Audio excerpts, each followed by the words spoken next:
علی Larijani کی شہادت کا بدلہ، ایران کی اسرائیل پر میزائلوں کی بارش، گاڑیاں تباہ، 2 افراد ہلاک۔ علی لاریجانی کی شہادت کے بعد ایران نے اسرائیل پر میزائلوں کی بارش کر دی، جس کے نتیجے میں تل ابیب میں متعدد گاڑیاں تباہ جبکہ 2 افراد ہلاک ہو گئے۔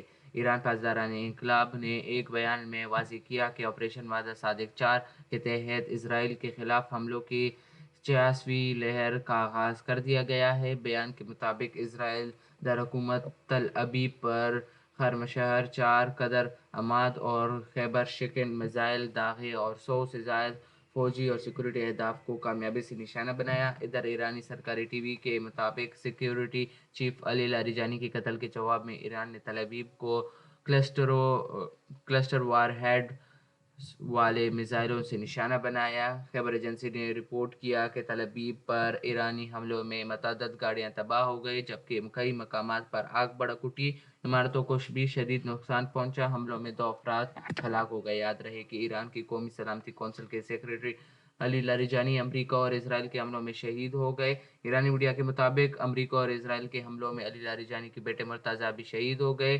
ایرانی میڈیا کے مطابق علی لاریجانی کو مشرقی تہران میں نشانہ بنایا گیا جہاں وہ اپنی بیٹی سے ملنے گئے ہوئے تھے۔